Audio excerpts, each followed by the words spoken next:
Ladies and gentlemen, welcome to Henry Parker Presents. This afternoon we have the one and only Andre Green.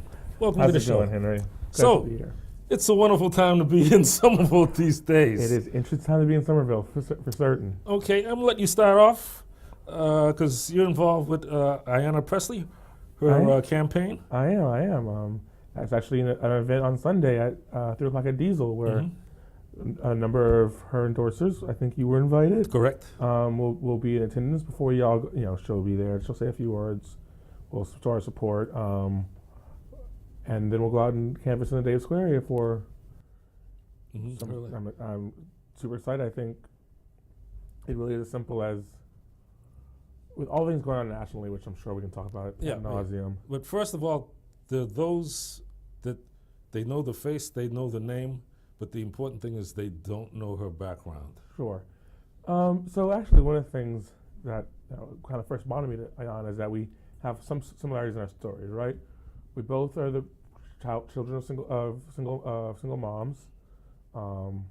We both have family experiences personally that where people in our families were in and out of the criminal justice system.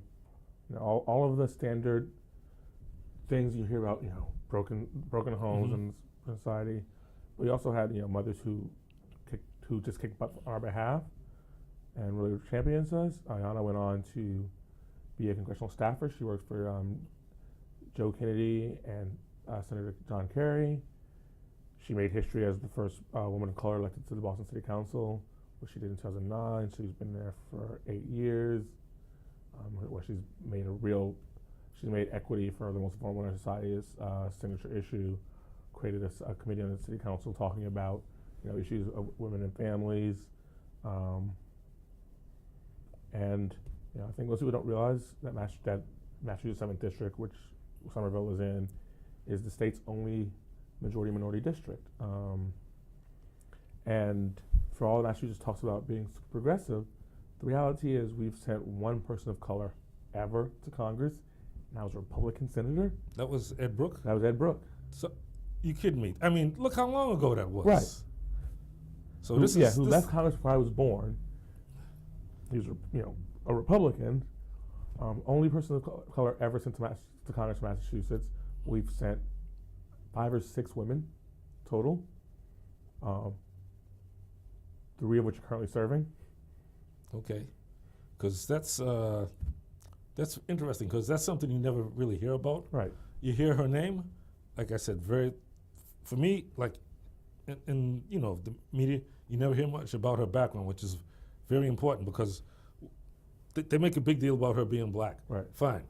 Well, that's the outside of the box. But right. What people need to know is what's on the inside of the box. And I think, she has this great line that I've frankly been am probably going to end up stealing from my own work, which is that the people closest to the pain should be closest to the problem. I remember that, and that's exactly right. I think it's 100% right? Like, so I've been out to people. At first, I was like, they're both good candidates. Obviously, Michael Somerville guy. I decided in March I was going to vote for Ayanna, but I was like, I'm probably going to stay out of the race publicly. But something actually happened that was unrelated to that race that made me remember about the piece about being closest to power. Earlier this summer, there was a grand bargain, right, in the Massachusetts legislature where the legislature decided they were going to raise minimum wage to $15 an hour by 2000. They were going to have paid family leave, and they were going to take all this, and they get the business community to get the sales tax cut off the ballot. They agreed to give them the removal of time and a half and for Sundays and holidays for retail workers. And you saw all these progressives in and outside the legislature first hailing this as this huge victory, right? Like we didn't give up much at all. But of course, people felt that way because they never worked retail, right? Right, exactly. I tell people when my wife and I first got married, she was working in retail. There were months where that time and a half on Sundays is what kept the lights on. Oh, exactly. And so instead we had a deal where we had we took from the sort of poor to give to the very, very poor. Meanwhile, the rich keep getting richer and the game stays rigged. And it's not that I think the people who reached this deal don't care about the working class, but they didn't have the visceral understanding How much is of the, right. right? If you've never known the struggle, you don't appreciate the hustle, right? Exactly. And I think in Ayana we have someone who knows the struggle and therefore can appreciate the hustle. Because, like I said, I had the pleasure to hearing her speak. I was at an event sponsored by Books of Hope in Lena Park Community Mm-hmm. Center, and she gave a little impromptu speech on the subject of unity. Right. I was like, man, this sister is sharp. So, now that she's out there, and you're also a politician, how do you find the her response from the general public? Because Somerville being Somerville, she just can't count on the black voters, right? Right. And with her how well-spoken she is and intelligent, she's, in some circles, she's probably looked upon as just being an uppity nigga, so Right. to So- say the least. So I think there's a couple things that go on, right? So while the 7th District is majority minority, it is the case that because it's got a high immigrant population, because people of color don't vote at the same rates as other communities.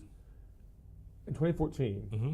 so the last governor's race, 2/3, I want to say, of the voters in this district were white. So right, like this cannot be simply, about voters of color, nor should it be, right? Like we want, if we all want to have a representative who represents all of us, we've got to be somebody who represents all of us.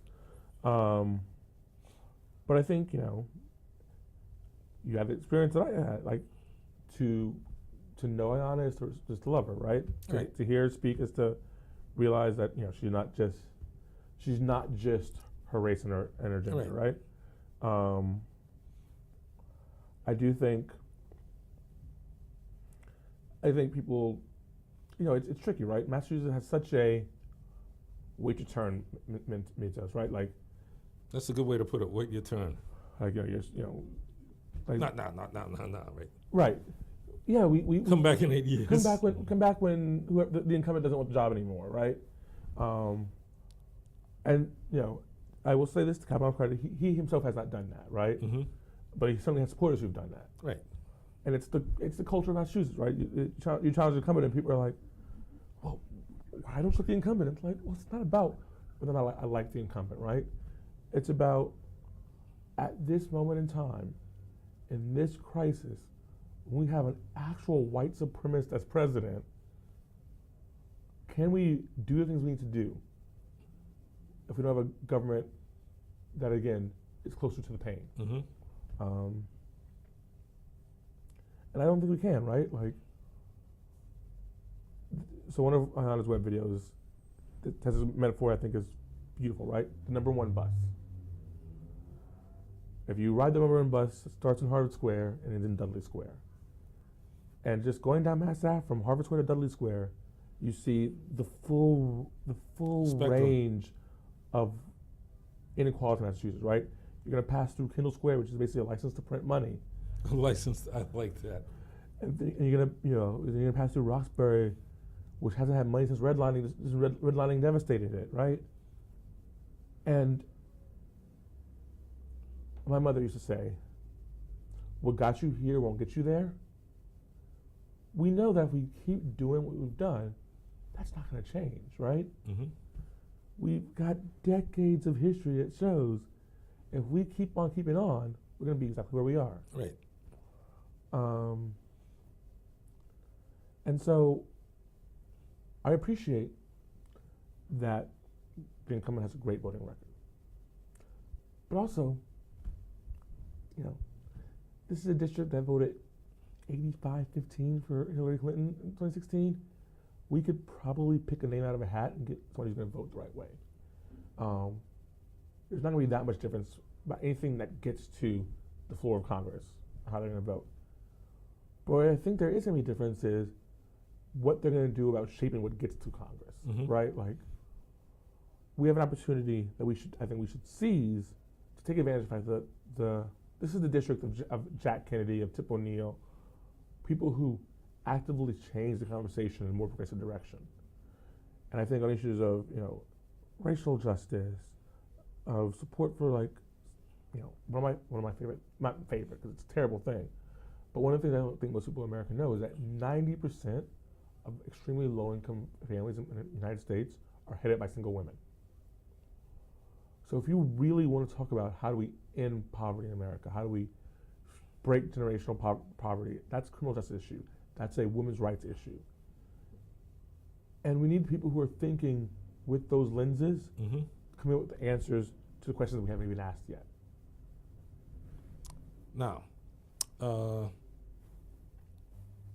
for her with her campaign, how has that gone specifically in Somerville?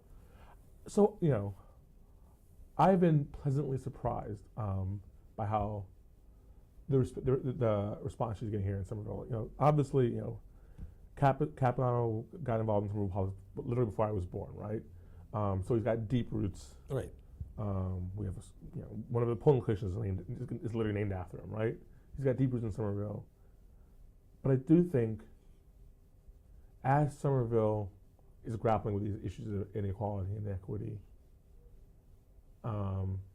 the need for an explicitly equity-based agenda is resonating with people. I think, so again, I'm pleasantly surprised at the response she's getting here in Somerville. I think when people are out canvassing for us, she's getting a good response. I'm looking forward to seeing what we do on Sunday. Now, do you think it's possible that she could give him a run for his money here in Somerville? I think it'll be closer than a lot of people think. I think I don't want to make any predictions. Those always have a tendency to come back to haunt you. But I think it's been closer than a lot of people think. Which is a good thing. I think it's a good thing, right? And I think and I say this in complete sincerity. I think contested races are good, right? I think whatever happens, taking this moment to talk about what do we think matters, and what do we think we want from our congressperson is a good thing, right? And I hope that no matter what happens, next year, whomever the congressperson is, will have a new appreciation for the need to talk about equity. And now, not to change the subject, but when the congressmen run, their term lasts how many years? 2 years. 2 years? So that's wow. As soon as they get their feet wet, they just gotta start. It's just like me on school committee, right? If you're running every 2 years, it takes, you're constantly running. You don't actually ever take a break, right? So it's not a surprise that Congress people are spending all their time raising money, right? They're spending hundreds of thousands of dollars right now on the raise, and as soon as they win, they're going to start it up again. So yeah. Now, do you file that? Does that seem to be unfair to you? Because as soon as they get started, as soon as they get started, they're gonna start campaigning and running all over again. They really don't get a chance to get their feet wet or learn the lay of the land before it's back at it. So I think one of the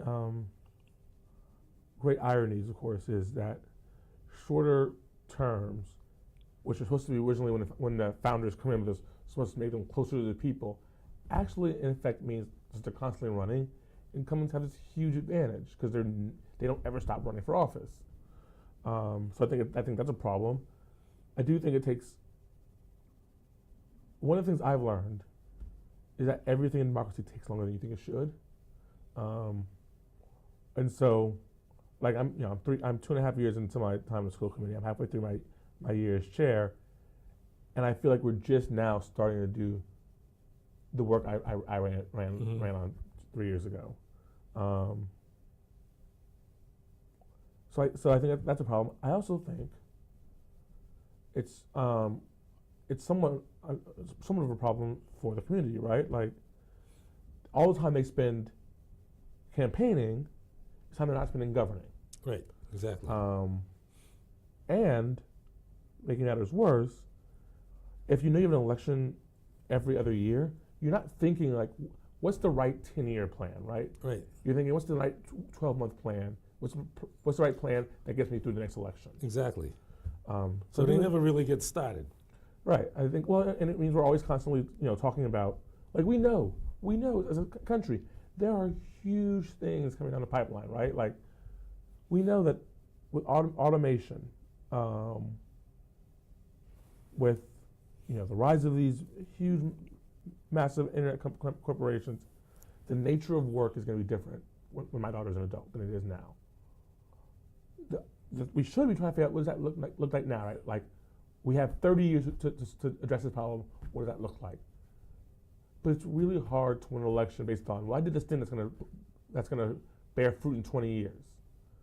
So instead, we're talking about what crazy thing is going on this week, and that's what the midterm elections this year, outside of MA7, but nationally, it's going to be about what crazy thing did the president tweet today, not like how do we actually make sure that we have a world where everyone has income. Right. Now, question. How are we doing with Somerville High School, seeing as I drove by there and the destruction is in full bloom? So we're currently on schedule. I will say there were some interesting moments with the steelworkers strike, like but we're currently on schedule. I would say it's we're on schedule. The kids are going to be able to go back to school in a week. The modular buildings which were put in last spring are already the best classrooms on Somerville High. The students and faculty love them. They're climate control. They have bathrooms in the classroom. They're great. So that's going well.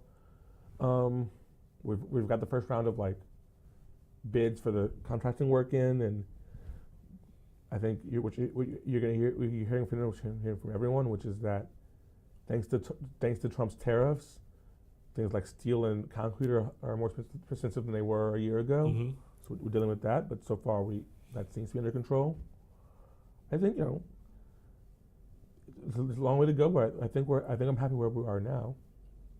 Now I see they tore down the old Potter House School. What is going to replace that? So they're doing some mixed use stuff there. So there's going to be some art space, some senior space, obviously some apartments and condos. I think it'll be a really interesting project when it's finished. There's talk about doing some possible stuff, partnerships with SPS there. I think it'll be interesting. I admit that I'm not fully versed in the entirety of the project, so I don't want to Yeah, that's fine. That's overstate anything. Because most people that I run into, they say, "Oh, man, they tore it down. What's going to go up there?" I'm like, well, I'll find out. Let me ask Andre. I think it's going to be it's no longer owned by the city or the schools. So like I said, I'm not super versed in the status of that project, but I know that's the goal, to do some mixed use stuff. So now on the national news, let's have some fun. How can you not? This is fun. If it wasn't real, it'd be hilarious. All right, exactly. Now, Omarosa, what's your take on this situation? So he trained her as such. So there's the fable, right, about the fox giving a scorpion a ride across the river, and the scorpion's like, "Can you give me a ride across the river?" And the fox is like, "No, I'm not gonna give you a ride across. You're gonna sting me and we'll die." And he's like, "I'm not gonna sting you. If I sting you, we will die." That's not crazy. It's like, fine. So the scorpion gets on the fox's head. They're halfway across the river. The scorpion stings them, and the fox goes, "We're gonna die. Why'd you do that?" It's in my nature.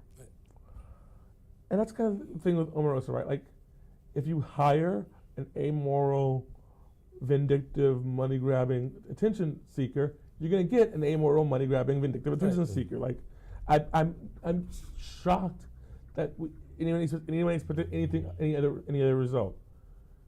But on the other hand, I'm like, and so let me start off by the disclaimer we all have to give. Yes, recording things in the Situation Room is wrong, but allowing somebody to record in the Situation Room is kind of a dereliction of duty. And apparently, she has video. How do you set up video without someone noticing? Like it says, 10 minutes to set my Facebook account live up, right? Like, how do you do that? I don't understand. Because it's interesting that she's done what she's done. Who was it? What's the comedian's name? Noah. What's this on the Tonight Show or the Late Night Show? Which one? He's from South Africa. Oh, Trevor Noah. Trevor Noah. He stated that with her background, she didn't come up privileged like he did. Right.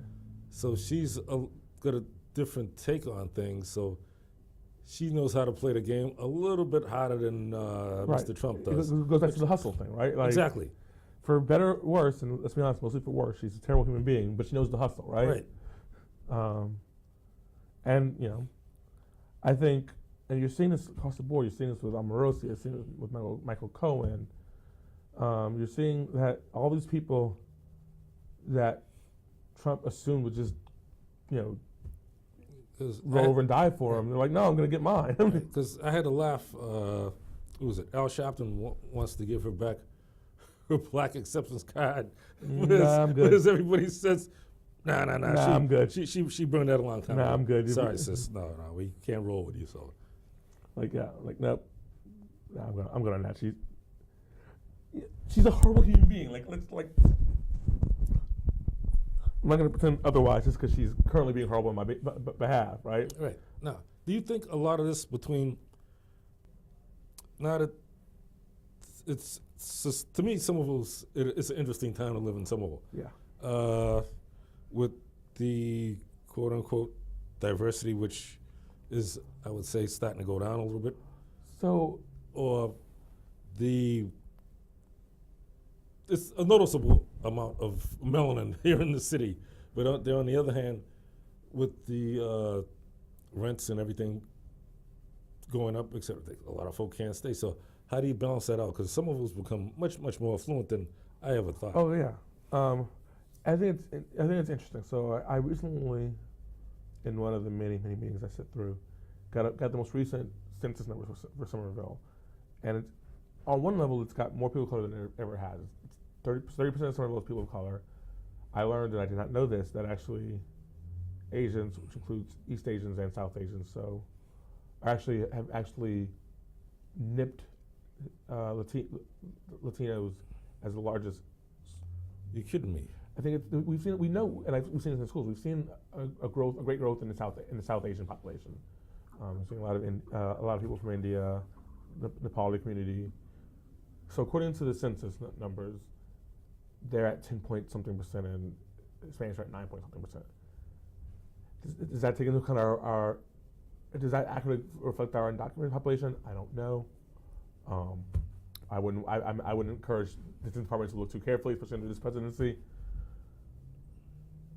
So on one level, I think on paper we're a more diverse city, but I think you just have to look around and see that we're also re-segregating before our very eyes, right? Like, the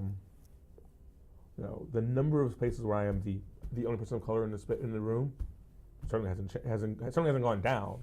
Right. And I think, and this is where the real struggle comes in, is that I think especially like the middle class of color is getting decimated, right? They just can't afford to live here anymore. Right, and you see this in a lot of our immigrant communities, right? People move here from wherever country they came from. They live in Somerville for, in usually not the best living circumstances for a couple of years, get a little bit of money, move out. Yeah. And they're replaced by another immigrant new country. So like we're not building this. So one of the things that happens, we're not building the same kinds of infrastructures for communities of color in Somerville as you see in Boston or Cambridge or even in Medford, which has Because with that being said, they're not here to become, I would say, socially and politically active. Right. They're operating in survival mode. Right. As soon as they're in survival mode, they move out. And so like certainly like we're not seeing anywhere near the kind of diversity of diversification of power that we need to see. Excuse me. I always said that. I'd heard different politicians say, "Oh, we're diverse, blah blah blah." I'm like, yeah, you can say that now, but what political power do they have? Right. None. So Right. I think that's exactly right. Like, it's the political power is still held by the same. Oh God. Right, and in part that's because again, if the people colored in Somerville are all in survival mode, they're not building power. Right. And it's also, again, I don't want to come back to what you were saying before, the wait your turn culture, right? Like, if it's going to take you 30 years to build political power in Somerville, you're probably not going to be here for 30 years. Right. So it's getting that time. Any closing words? Like I said, I'm an optimist by nature, so I do want to end on a positive note. I think we're starting to see this, like, for all of the struggles, and actually I didn't say for all struggles, I think in part because of all the struggles of what does it mean to be gentrifying and resegregating, whatever. We've hit a moment in Somerville, and certainly on the school committee, we'll be pushing this in the fall and in the spring of next year, where we're really having a conversation about what does it really mean to have an equitable society. What are the barriers here in Somerville that are still relative, like systemic racism and other forms of systemic oppression? So I think Somerville is ready to have that conversation, and I firmly believe that while people aren't America, Massachusetts, Somerville isn't always as good as they think they are. They want to be, and I do believe that if we challenge people to live their values, most people rise to the occasion. And so I think if people like yourself, hopefully people like myself, but people who really value diversity and equity as more than just buzzwords, challenge our fellow citizens to live up to their values, we'll see progress. Great. Oh, before I forget, Sister Ayanna Presley will be in Somerville when? Sunday, 3 o'clock, Diesel Cafe. 3 to... So we'll be doing the event at Diesel from 3 to 4, and then people will be out to canvas from 4 to 6. Okay. So, folks, come by and meet the sister. Find out for yourself. That's right. Look forward to seeing you there. Okay, with that, Thank you very much. Thank you. Great. All right.